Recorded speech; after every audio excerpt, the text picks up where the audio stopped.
April Justine here, half of Designer Exotics, coming to you from Memphis, Tennessee. So I moved out of California to Memphis, and Terrell, the other half of Designer Exotics, is out in Simi Valley, California. So today I wanted to go over my cleaning regime with you guys and the stuff that I use and the stuff that Terrell uses to clean our collections, and what we found are really great shortcuts when you have a larger collection. Now my collection is about 35 snakes and 12-ish lizards. Most of those are micro geckos. Actually, most of them are geckos, period. But I will go through what I do to clean them. Okay, number one is going through all the cleaning supplies that I use.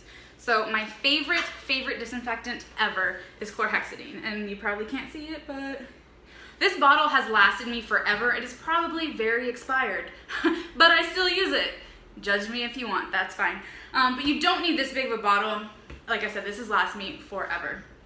And it's concentrated, so you just have to get another spray bottle, and then water, mostly water, fill up water to here, and then I probably do about this much chlorhexidine. And you can do it by color, or you can actually measure it. I just do it by color. I like it about this color. Really cuts the smell, which is wonderful. Another thing I use, especially if it's just a small mess or I'm just spot cleaning, is going to be these Clorox Wipes. Now, these do have a smell, so when you use them, you're going to want to clean out whatever you're cleaning and let it air dry, so that way that smell is gone and your snake isn't going to be sniffing it. That's probably not good for them. The other thing that is a must is paper towels. Lots of paper towels. And so I use these Costco ones because they come off this size, and that fits perfectly in the 6 quarts that I use for my hatchlings, so I use that. Another thing is a bucket or 2. So what I do to go through the animals fast is first I start with water, and I dump all the water out of the bowls and then collect it into an empty tub or another bucket, and then I go over to the next room, my kitchen, and I go ahead and wash all those out. I do clean my kitchen afterwards, just so you know. But I'll spray that with the Chlorhexidine Solution that I have, and then I'll go ahead and wash that out. So another really important thing is going to be sponges and brushes. The brushes I use on bigger bowls sometimes, the sponge I use for pretty much everything. Great thing about a sponge is between snakes or between racks or however you want to do it, you can go ahead and microwave this for 30 to 45 seconds. Make sure it's moist so that way you don't like cook your sponge and like cause a fire or something. But if you moisten it and throw it in the microwave, it'll actually disinfect them. So that's a good little tip there. What else do I have? So when I clean my baby racks, I will show you my baby setup. Let's see, didn't make a mess. All right, this guy. This guy did not make a mess. So you can see all it is that paper towel, little water bowl, and then the animal. So when I have babies, I go ahead and just dump the water out of this plastic bowl, and it's just a deli container you can get from anywhere. You can order those online. They're this size, they're 8 ounces, I want to say, or 16 ounces, I'm not sure, but they're this big, and 16, I think. 350 milliliters, so however many ounces that is. Anyway, you can order these online. You can find them sometimes at like Sam's Club or something like that. Sometimes you can even go to your grocery store and ask very nicely, and they may give you some, but don't push it. So I just go and replace those every single time. It makes it very easy to do the babies. Like I said, with the other ones, I dump all the water, go clean it, and then I come back to fill it. That's pretty much what I do for babies. I always start with babies first. I feel like their immune system is the lowest. If you have any animals that are in quarantine, do not clean them the same day that you are cleaning the rest of your collection. Do not use the same tools that you are using on the rest of your collection. They are in quarantine for a reason. They may be perfectly healthy, but you never know what might come up. So keep them in a separate room away from your collection that you have if you can. For a while I wasn't able to do that, but I am now, so I'm super excited about that.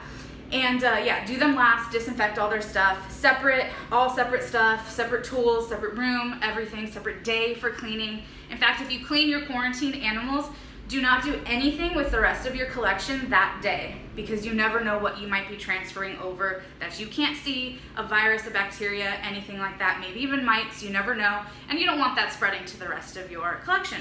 So let me go ahead and get started with cleaning. It probably takes me about 2.5 hours for this 40 animal collection.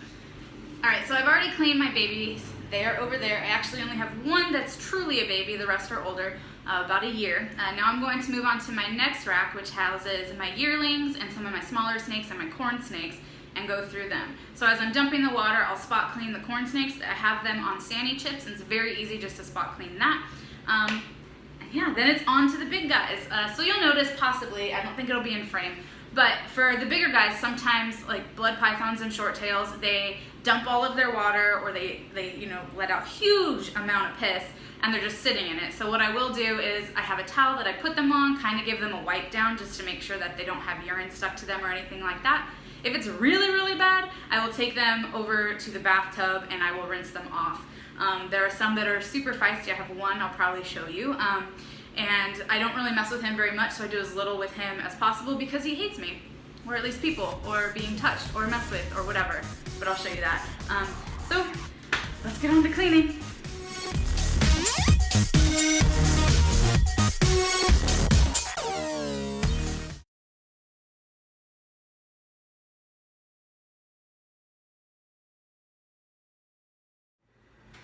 Alright, so rack 1 is done. Technically rack 2. I went ahead and I dumped all the water, put their water bowls in a separate tub. I'm going to go take those to the kitchen, rinse all of those out, scrub all those down, spray it with some chlorhexidine. I also spot cleaned all of these guys. Now, the top part are blood pythons, and I have them on cocoa fiber. So I kind of sift around, look for any poop, make sure it's not overly saturated. As you may have noticed, I dump the water bowl, if it's not disgusting, into the tub there, and that's what I use for the humidity for the week. I don't really spray them anymore now that I'm in Memphis, Tennessee. It is super humid here, so I don't really have to deal with that. My room stays at about 40% and will range all the way up to 75 if it's raining with the windows open. I also spot cleaned all of the colubrids, and I have one carpet python in there. Yeah, so they're pretty much done, which is awesome. So I wanted to show you guys really quickly the type of water bowls that I use. These ones we got from the dollar store. You don't have to be fancy, and you don't have to get actual reptile bowls. They are very expensive. I know a lot of people use dog bowls even. And I'll show you the bowls I use for my bigger guys. I actually got them from, oh, what is it called? Like Tractor Supply. I got it from horse.com, which I highly, highly recommend for these bigger bowls, and I'll show you those in a minute. Or two. But yeah, these are the bowls I use. I label all of them per what snake they go to because I'm OCD like that. Can't help it, that's just a part of me.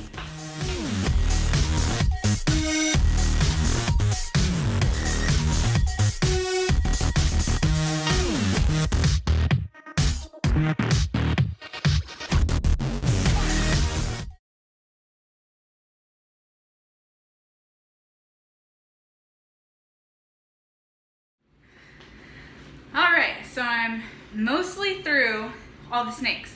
And I actually did my males, which is that last rack right there, a couple days ago, so I'm going to go through and just spot clean, and the top one I didn't clean, so I'll do him. But these are the bowls that I got for my blood pythons. They are plastic, and they hold, and hard, and they hold about a gallon of water. That's what it's marked at, a gallon or 4 liters, and I love them. So I got them from horse.com, and I think they were like $1.50 each. It came out maybe a little bit more than that. No, I'm totally lying. It was more than that. But I got 12 of them, plus huge ones for my Burm, which I'll show you in a minute, and then my retic when her cage gets upgraded, which is soon. You're going to see my big-ass Burm in one of those tubs. Don't be alarmed. I'm moving them up in caging very soon. Anyway, so I absolutely love it, and I got them from horse.com. The whole order with shipping was probably like $55, and that's 14 bowls. If you guys have tried to shop for reptile bowls, you know that is a crazy, amazing deal. So I highly, highly recommend horse.com. Only downfall is they'll continuously send you horse-type emails of all the stuff that they have, and I don't own a horse. But I do like their water bowls.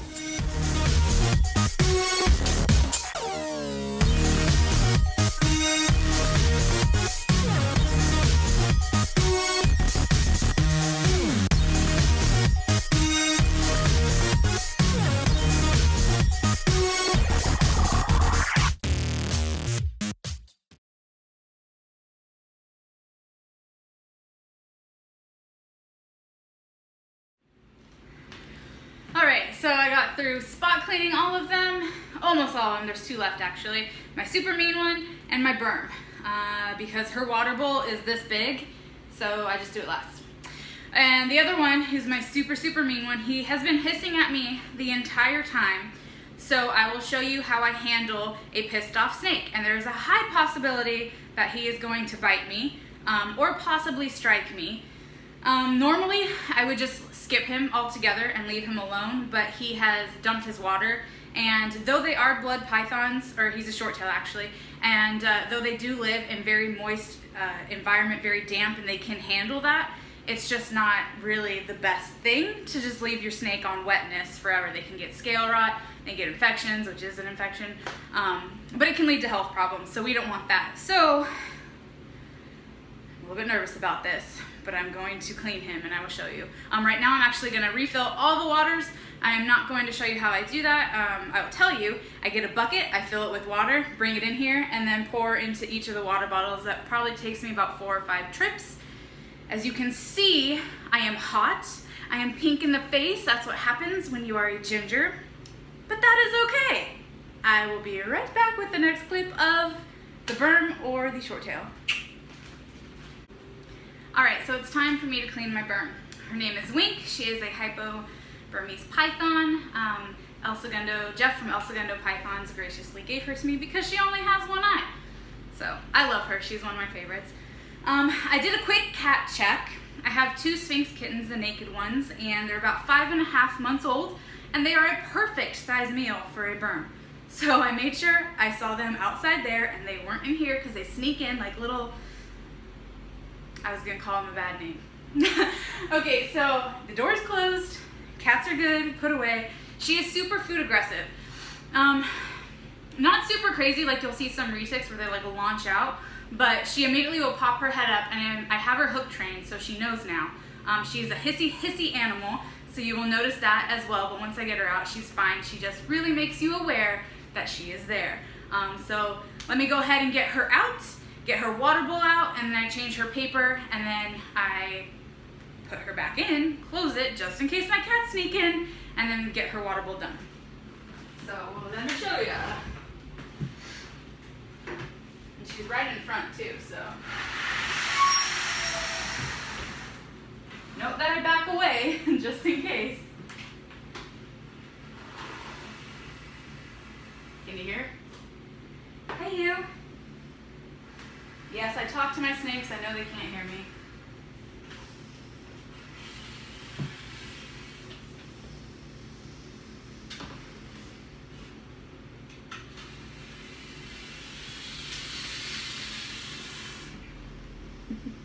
There she is in all her one-eyed glory, talking to us. It looks like she's gonna go and shed. Yeah, her belly looks pink, so she's probably gonna shed soon. Means maybe I'll feed her a small meal and then let her go into shed. All right, here you go, miss. As I put her on the ground, I keep an eye on her so she doesn't go under things or knock things over. This is her huge water bowl, and I love it. It's sturdy. It's not the rubber kind that you see at some feed stores.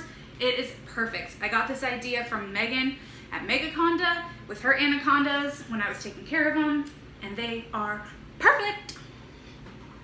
All right, she's going into my hatchling rack. No, miss. No.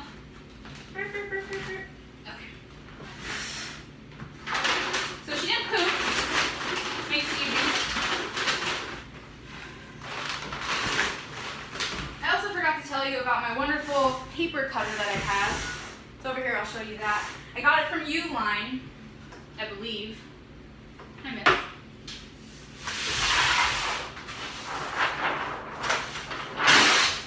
And it makes cutting this paper as easy as that. One of the best purchases I have ever made in my snake keeping career, which is only 5 years.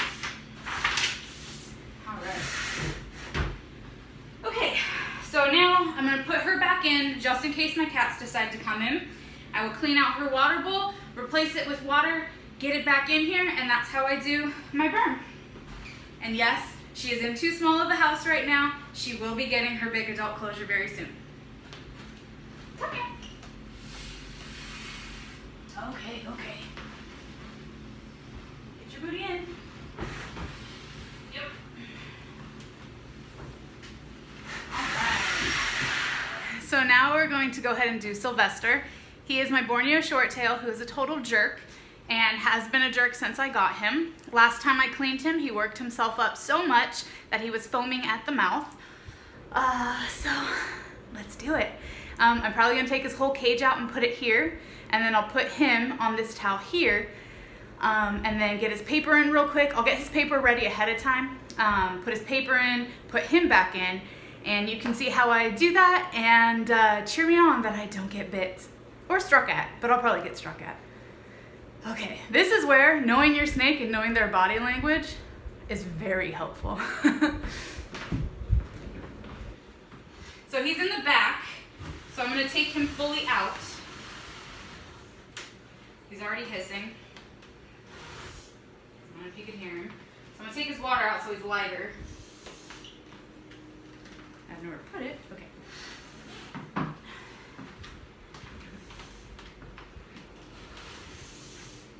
Try to do this where you can see him. All right, here we go, perfect. So he did pee, which is lovely.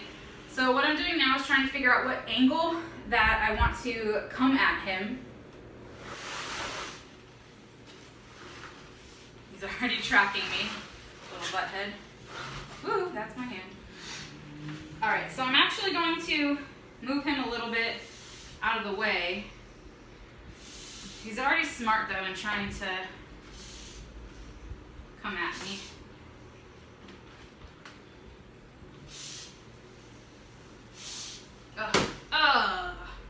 Okay, this is gonna be harder than I thought and probably not so useful with this hook. The only reason I'm using the hook now, normally I don't. Okay, I know. But he's so worked up already that I don't really want to piss him off more than I have to.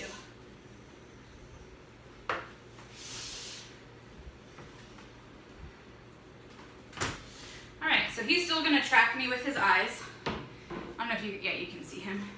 I think his head's out of position, but when he strikes at me, I'm sure you'll see him. So I'm gross and do this barehanded, whatever.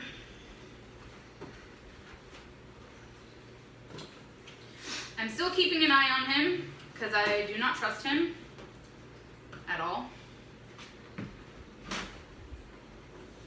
Get up. Okay. Of course I was stupid and put my cleaning stuff over on his side.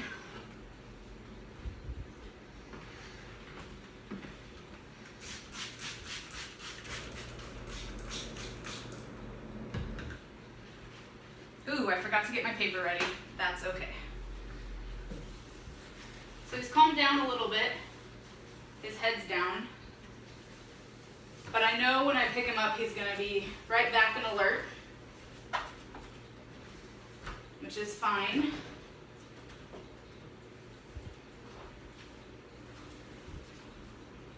But I should have got his paper ready first.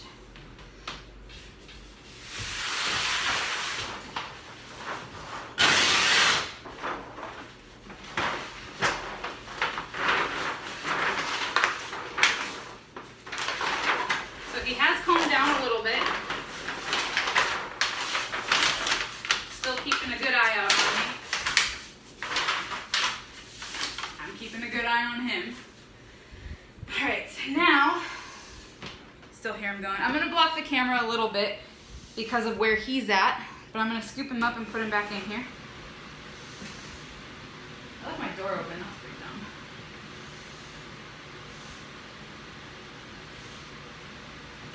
All right, there he is.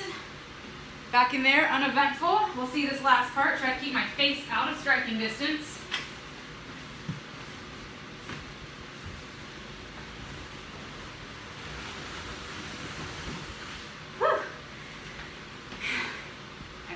So now I just got to get his water done. He's set. Uneventful. So that is why it's so important to know the body language of your animals and watch out for that hardcore. Alright, so I'm finally all done. There's a couple things that I didn't show you. I was cleaning and feeding my bearded dragon, cleaning and feeding the roaches for him that I'm still growing up. I made a fruit fly culture right here. Woo. And the flies are in there. And what else did I cleaned my beak snakes. So a little thing about my beak snakes is that they have a parasite. All of them do. I assume all of them do anyway. I got their fecal tested, and it turns out that they have tongue worms, which I am an intermediate host for. So I do them very last. I glove up and everything, wash my hands really thoroughly. Pretty much, if I eat the parasite, then it will grow inside my intestines, and then I have to poop it out, and then they have to be around my poop to get the adults in them. So I know one of my adult female, I know that she has them actually in her lungs right now. They're called tongue worms, but they live in their lungs, I believe. Don't quote me. But anyway, so I did them last, you didn't see that, and I sprayed down my geckos. A couple things I wanted to add on to this was this spray bottle is amazing. It's used for like weeds and doing deck finishes and stuff like that. So it's really great. Another couple organizational things that I want to show you is you'll notice that these cages have blue and pink tabs on it. So when I go through and clean them all, I'm also checking for anyone that's in shed. So if they have a blue Post-it note on them, then they are in shed, and that means I won't feed them. And that also means that I'll pay attention to them a little bit more, considering extra humidity and maybe spraying them down. The pink means that they ate. So these are the pinks from last week, except for 4 snakes that I fed earlier this morning. I also go through and check the general health of all my snakes and make sure that I don't see any concerning marks on their scales, make sure I don't see any bubbles or hear anything. If they hiss, it's not like a wet hiss. So I pay attention to that as well. One other thing I do is I actually have a calendar where I write down everything that I do, and I will show you a picture of it right here. So on that calendar, as you saw, I have when I spray my geckos, when I feed them, if I feed my cricket eating geckos, if I feed my fly eating geckos, if I feed my bearded dragon, if I clean my snakes, what I feed my snakes, if I feed them live one day, if I get a live order on a different day, I do my frozen order. So that way I keep track of it, because if you don't keep track of it, I have noticed as a keeper, you think, oh, I fed them just last week, but really it was like 2 weeks ago. So that way I have a visual cue to when I do everything and make sure that I'm not neglecting any of my animals. So that is a helpful tool for me, and it might be a helpful tool for you as well. Now for feeding records, I don't go super crazy with them. I literally just go through and list the names of all my snakes. For me, like I said, I only have like 35-ish, so it's not too hard, and go through that. I will note the ones that are in shed. I will note the ones that do not get fed. My males only eat once a month. My females, right now, I'm feeding every week to every 2 weeks to get them plumped up for the breeding season. I'm not sure which ones I'm going to pair up yet. And then my babies get fed weekly also. So I just put the date on the piece of paper, list them all out, list out what size food that they have also, because that helps me when I go to my freezer and get all of the rodents out. And then I will go do that today, and I will get them all out, leave them out in the reptile room to thaw at room temperature. Once they're all thawed out, I will go ahead and feed them. And that is really my routine. I think I did it in about 2 hours this time around, only because I was rushing because of that time-lapse thing. For whatever reason, I felt I didn't want a really long video. I don't know. But if you guys have any questions about anything, feel free to leave a comment down below. Just note that this is the way that I do it, and it doesn't have to be the way that you do it or other people do it.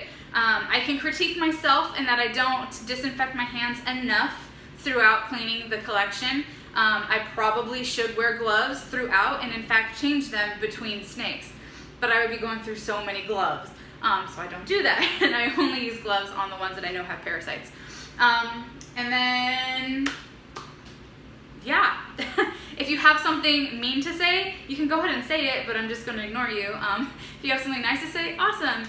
And hopefully this video gave you some more ideas about how to care for your collection, kind of streamline things a little bit, and a way to organize all of the data that you might be collecting. Like I said, I hope this helps. Once again, I'm April Justine from Designer Exotics. I hope you have an amazing time and all your reptiles are doing well.